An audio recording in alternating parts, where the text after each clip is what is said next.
Academica Media.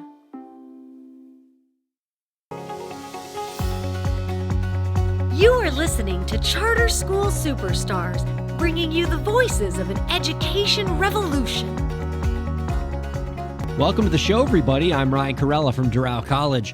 Our guest this week on the program is an entrepreneur, strategist, and the founder of Cascade Communications, an organization that helps businesses and CEOs in the education and edtech space reach their full potential.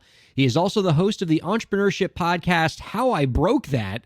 And you can find out more about our guest's work by visiting www.cascadego.com and www.joshchernikoff.com.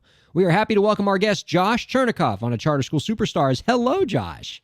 Thank you for having me. I'd make one little correction, cascadego.co.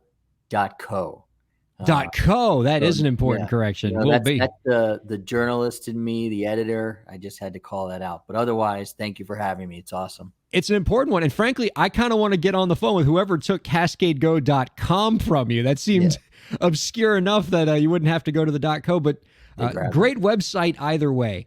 Thank you. Let's talk a little bit about breaking things, Josh, because in your work with leaders and education innovators and on your podcast, you often come back to this term, breaking things, when it comes to entrepreneurship. And you've even said that good entrepreneurs shouldn't be afraid of even breaking themselves from time to time. Yeah. Sounds a little scary, sounds perhaps a little painful, but exciting nonetheless. What does it mean for entrepreneurs to break stuff? Why are we breaking stuff? I think you got to break stuff to kind of get to where you want to be, which, your ultimate goal is, especially in education, I think, is to create something that's going to work for kids and parents and principals and superintendents. And that's a lot of stakeholders there. So to get to that, final product that is doing the best for everybody, you gotta kind of break it a few times or many times. And I think you have to embrace the breakage. I mean, people might see me now or hear me now. People who know me know that I am a glass half full person. I am all about positivity. But having built and sold two businesses in the education space, you also begin to realize that breaking your business, unfortunately breaking some relationships, breaking the bank, is necessary to get to the success that you might want. It's an exciting prospect, and it sounds like something that you've embraced in your own career. You haven't, you've also been willing to break things to get to where you need to go. And I think of Facebook's motto, Facebook now Meta. Mm-hmm. Mark Zuckerberg, his early motto with his employees was always move fast and break things. And it was one of the first things I thought about when I was thinking about your podcast. And while I certainly can understand that principle applying in the corporate America space, I also think there's a place for that kind of entrepreneurial break stuff thinking when it comes to charter schools and founders, because inherently, aren't charter schools just entrepreneurs in the education space? You have to have kind of an entrepreneurial spirit to get into that field, to have the audacity to want to serve students in the education space and be part of that public education solution. So are there any lessons for charter school founders who are themselves entrepreneurs to gain from this idea of breaking stuff? Do you have any thoughts on what breaking stuff can mean in the charter school space?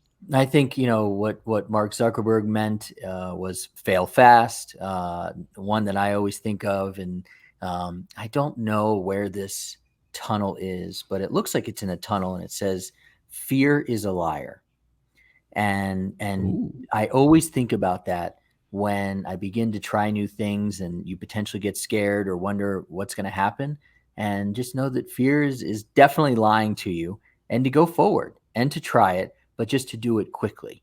Be very cognizant that, especially in the education space or in the school, that you have kids and their parents and their futures in your hands. So fail fast.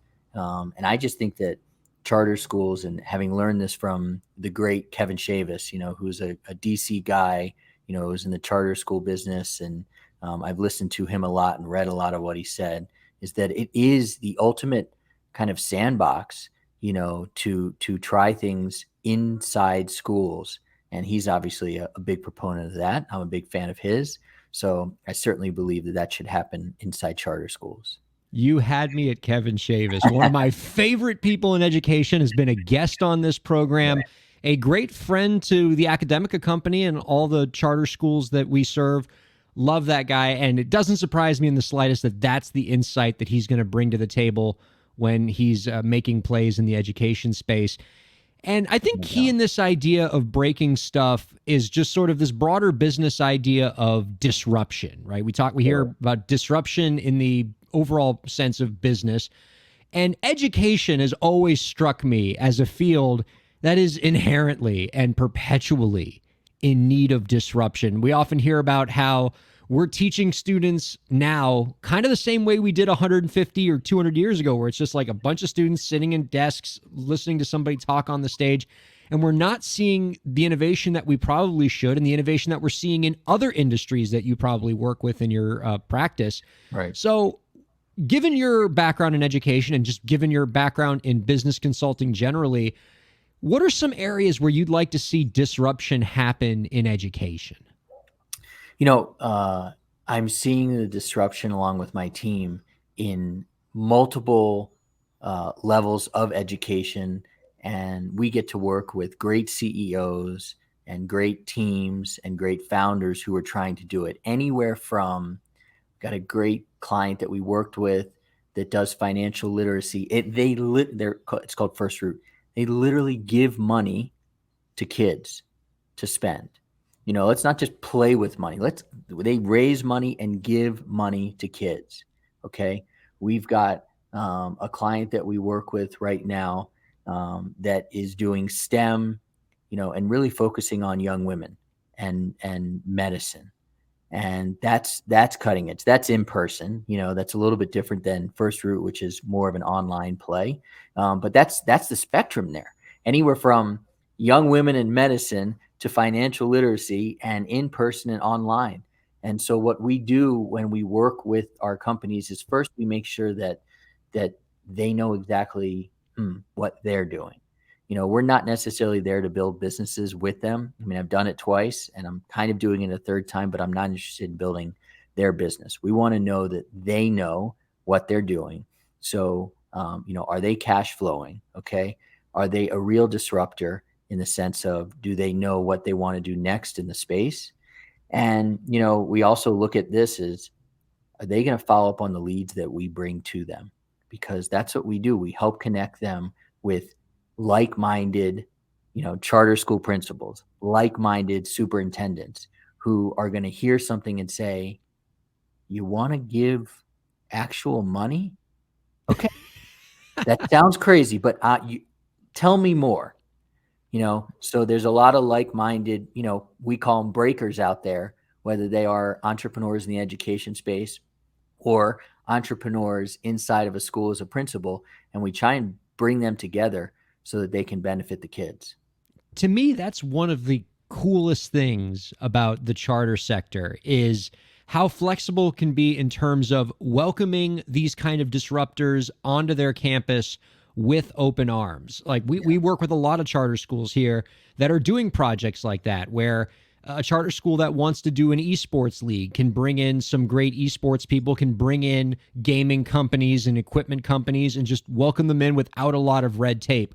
Or coding, same thing, or financial literacy. Like we can bring in partners, even partners with big ideas, with disruptive ideas, and the right entrepreneurial principle, which we often have in the charter space, can bring these people in. Whereas if they're trying to do it through a district, and no criticism of district, because there's reasons why this is often the case, but there's a lot of red tape, there's a lot of layers, there's a lot of approvals. And so for disruptive types who want to get in and get their hands dirty right away, they can get really disillusioned having to go through that labyrinth, because the entrepreneurs, like the ones that you're used to working with, just want to get started right away. They want to get into the schools right away and start making things happen. And so to me, that's one of the most exciting things about charters, is being able to set up those partnerships so quickly and put them into action right away.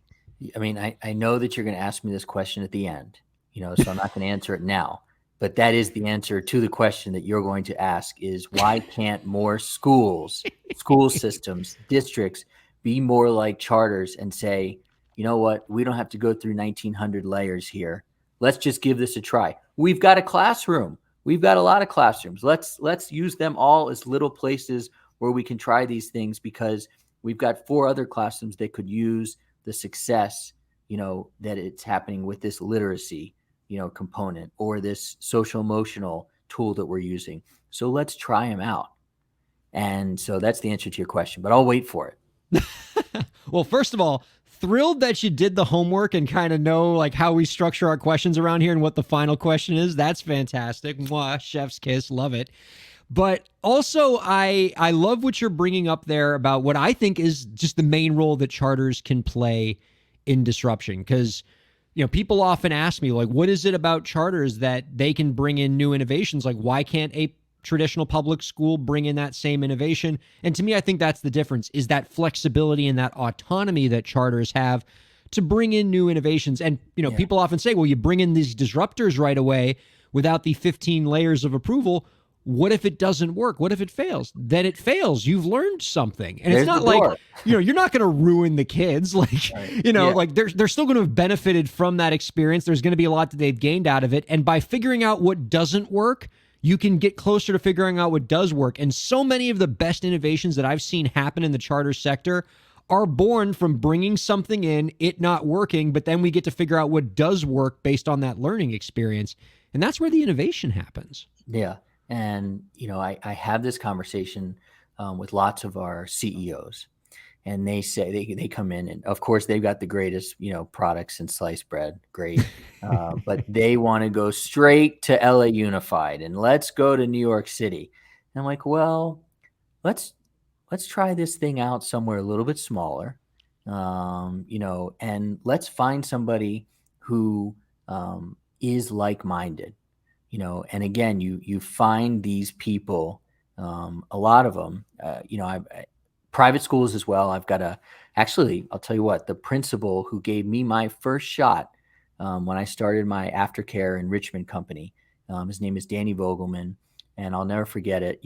I got to know Danny through another opportunity. He ran a middle school in Bethesda, Maryland, and I walked into Danny's office. The PTA president was sitting there, and I said, I think I can run your after school enrichment program. And literally the words had not gotten out of my mouth. And they said, it's all yours. And I said, but let me explain it. And I should have thought then and there, why are they giving me this so quickly? But, I said, let me explain it. And I said, look, I know entrepreneurs in the education space. I know registration systems. I know security. I know safety. I know, all this stuff. And we can run a great program. It was the first school I had. And Danny gave me my shot. We're still great buddies. And in fact, he's at Washington Episcopal in Bethesda. And he's somebody I turn back to all the time. And I truly test products up against him. We've had a couple of great companies talk to him. Stronger Brains is one of them. That's a social emotional learning tool. Possible.me, they help kids on the journey at the middle school level to kind of start their college journey. And Danny's game. So Danny's got that charter school principal, let's try it out mentality.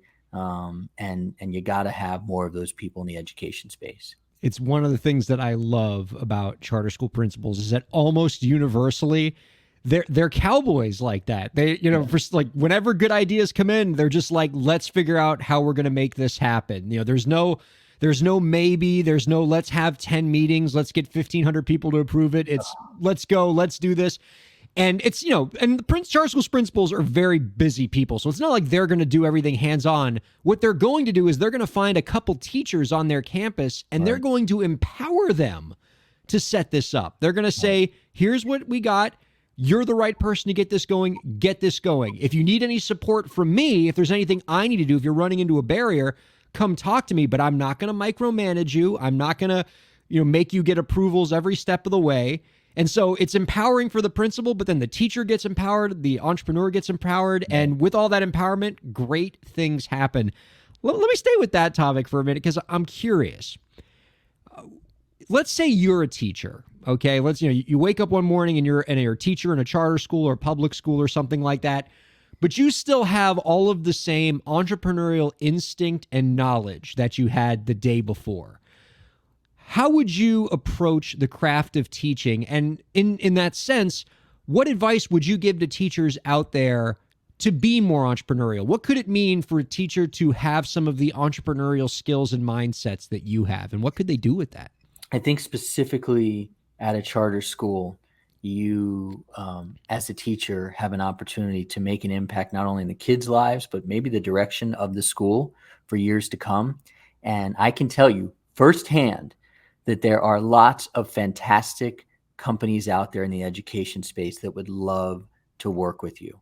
So if your passion is STEM, if it is social emotional learning, if it is financial literacy, go out there and cut through the Pearsons of the world, the giants, who are building platforms. Nothing against them, but the people that really need help are the businesses that are getting going, that are really trying something new, and reach out and say, I want to bring your program in. And I guarantee you will have a response within 24 hours, if not less, saying, let's talk, especially if they're one of our companies. There's a different saying, though, that we kind of have inside of our team here, is that's not necessarily the approach, and nothing against at all teachers in the public school space, but it's harder to bring things in and then harder to push them up through the district. And I only know my own experience, having spent a lot of time in Montgomery County, Maryland.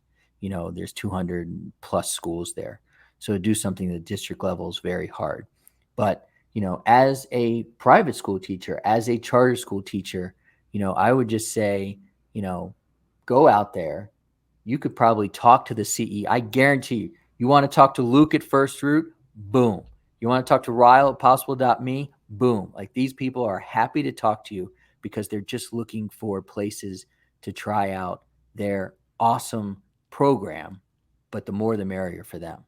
And teachers have so much value that they don't even realize in this particular space, because broadly, and I'm painting with a very broad brush here, ed tech suffers from a rather significant product market fit problem, where you have developers out in Silicon Valley or wherever creating some really cool, really impressive innovations that are supposed to be used in the classroom, and they get built and they get put out into the classrooms and they fall apart because the people developing it, who are great developers, don't know the first thing about day-to-day classroom life. And what a lot of those entrepreneurs need are people with the field experience, the people who are in the trenches, who understand how the system works and know what it means to teach.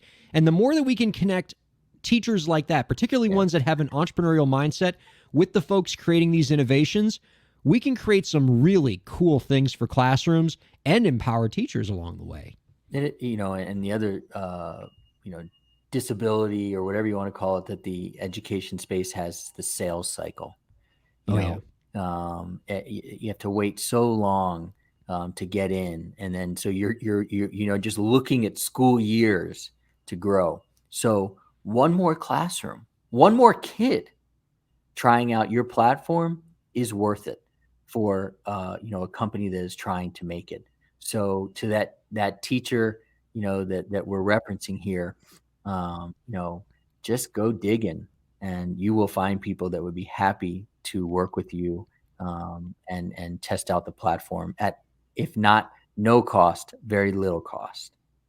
Man, this has been a fun conversation. I've really enjoyed this journey with you, Josh. You can find out more about our guest's work by visiting www.cascadego.co. Boom. And at joshchernikoff.com. Our guest has been Josh Chernikoff. Josh, before we let you go, and you already gave us a little preview of this, but we're going to bring it home now. Yeah. Our final question for the week. If with the snap of your fingers, you could make one change to the education system, what change would it be?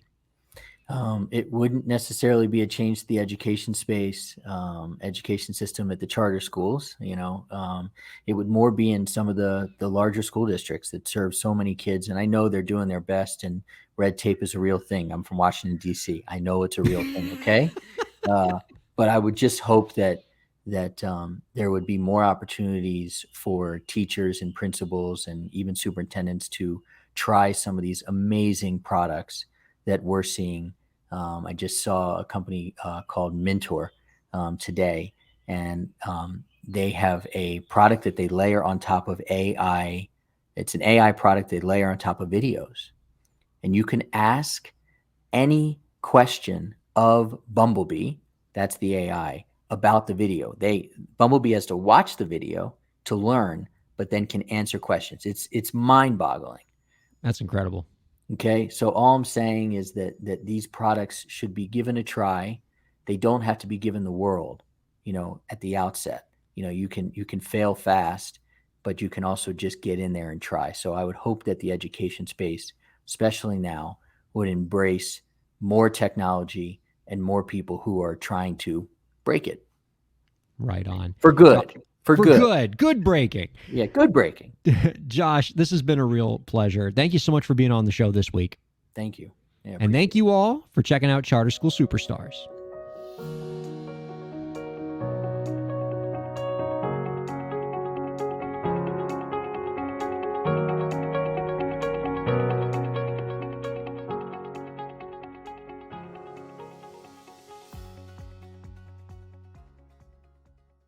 The views expressed on the preceding program have been those of the hosts and guests and do not necessarily reflect the views of Academica, its clients, staff, affiliates, or advertisers.